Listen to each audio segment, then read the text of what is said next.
You're welcome. 1. The drink that never runs out. At JFK, a Brazilian fan stood holding a paper cup of soda before his flight home, slowly realizing this was the last free refill he'd get for a long time, maybe ever, if he stuck to his old routine. In the US, a server notices an empty glass at the edge of a table without being asked and simply refills it. No request, no nod, no extra line added to the bill at the end of the night. Back in Sao Paulo, in Lisbon, in Manila, every single sip of a soft drink is its own separate charge, sometimes larger than the meal itself.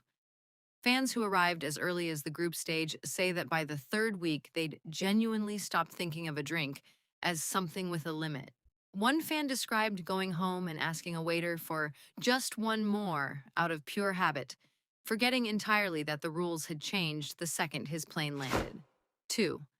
Ice. Oh, bloody hell, what the hell is this? There's cold chunks floating around in me drink. There's tons of cold chunks floating around in me drink. What the heck? It's so cold. And look at the size of this thing. That is absolutely massive. That is the size of my head. You can't get a drink this size in my country. What the heck is going on here in America? What are you Americans doing? By the way, this is a coffee. An iced coffee.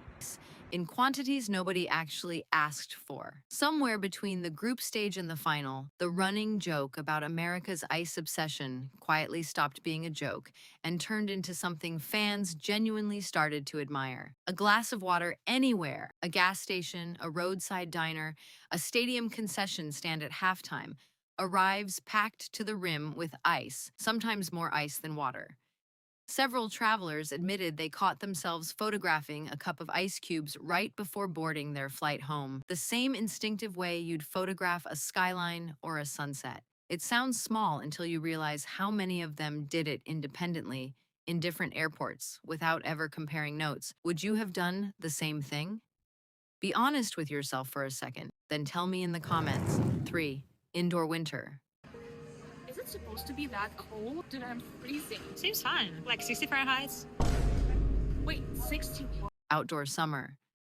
While people in Mexico City or Lisbon are sweating through a July without air conditioning, treating a fan in the corner of the room as the best they can hope for, any American mall, stadium, or movie theater greets you with a wall of cold air the second the doors slide open. The gap between a 40-degree sidewalk and a walk-in fridge lobby throws off a lot of first-time visitors before they've even adjusted to the time zone. By the third week of sleeping in air-conditioned hotel rooms, some fans reported genuinely struggling to fall asleep back home, where central air still isn't the default, and a summer night just means an open window and hoping for a breeze. One German fan said he'd priced out a home AC unit before his flight even landed back in Frankfurt. 4. A small order that isn't small. This is one pancake? Yeah, welcome to America. You know, I used to be little like you.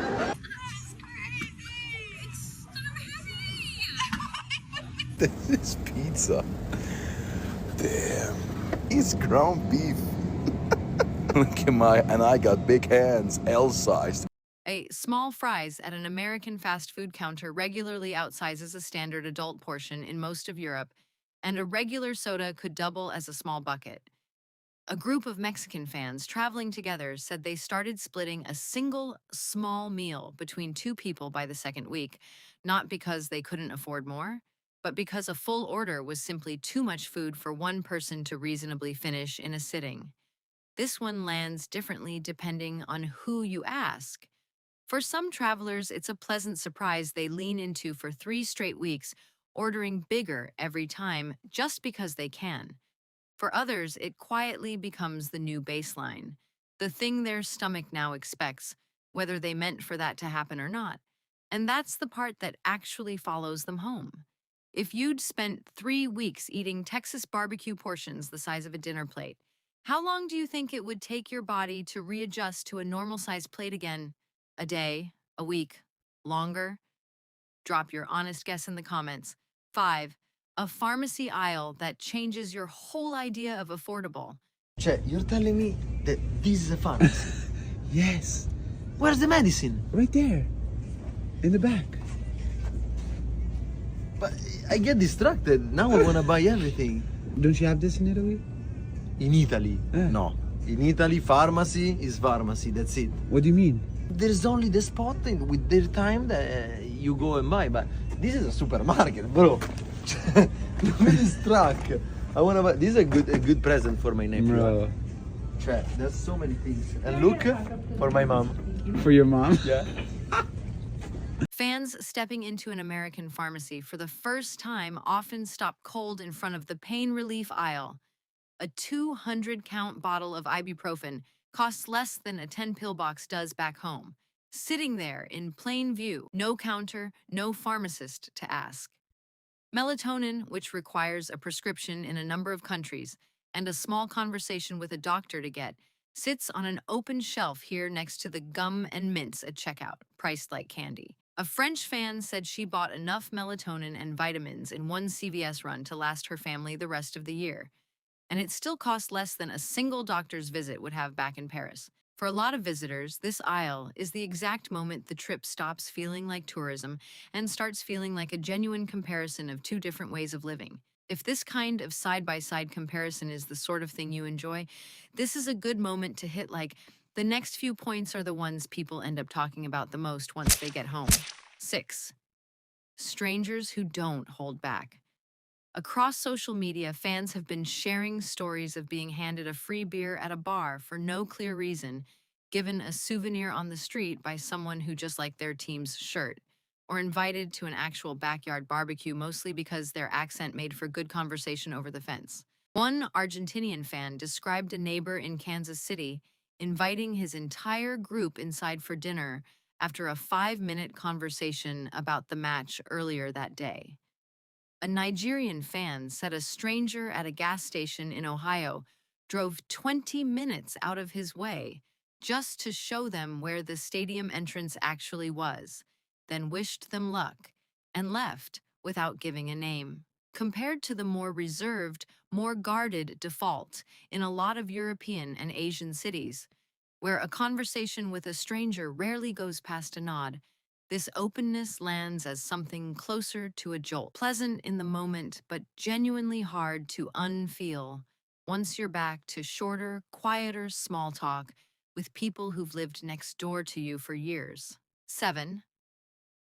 Everything built at a different scale. Fucking motor. What a rig. I see a thing that I touch, tell me about talk. Pickup trucks the size of a small house parked next to sedans that look like toys in comparison. Parking lots that stretch out like a second stadium with their own internal roads and traffic lights. Refrigerators built to hold a full week's worth of groceries for an entire family, standing taller than most European kitchen counters. Fans used to narrow streets and compact cars back home often describe the whole trip as feeling like a smaller person dropped into a bigger country, where even the grocery store carts feel built for someone twice their size. A group of Japanese fans said the hardest adjustment on the way home wasn't the food or the language, it was the width of their own bathroom. 3 weeks in American hotel rooms had reset their sense of what normal space even meant. Going back to regular width roads after 3 weeks on a 10-lane American highway is something a surprising number of travelers describe as physically noticeable, not as a figure of speech, but as an actual in-the-body sense of things closing in around them. 8. A version of safe that doesn't match the headlines. Contrary to what a lot of visitors expect going in, shaped by years of news coverage back home, plenty of fans mention an unexpected sense of ease walking around smaller American towns at night, where a house is marked off by a knee-high fence instead of a solid wall topped with broken glass or wire, which is closer to what some of them grew up around. It's one of the details people bring up least in advance, almost apologetically, and mention most once they're actually standing there experiencing it for themselves. 9. Errands that used to take an hour now take a minute. Paying at the pump without ever walking inside to hand over cash. Food delivered straight to your car in a stadium parking lot without leaving your seat. A checkout line that actually moves, staffed by enough people that nobody's standing there for 20 minutes holding a basket. None of this sounds dramatic written down like this, but after 3 straight weeks of it, plenty of travelers say ordinary errands back home suddenly feel like they're quietly eating up hours of their week they never noticed losing before. 10. What a stadium parking lot can become hours before kickoff. Tailgate culture. Thousands of people gathering in a parking lot hours before the match, grilling, singing, setting up full folding chair living rooms in a space usually reserved for cars, left a genuine impression on fans from every continent, many of whom had never seen anything like it outside of American movies. Between the size of the video screens, the quality of the sound systems, and the level of service inside the arenas themselves, more than one visitor admitted, almost reluctantly, that even a high school stadium in some states is better equipped than a professional arena back in their own country.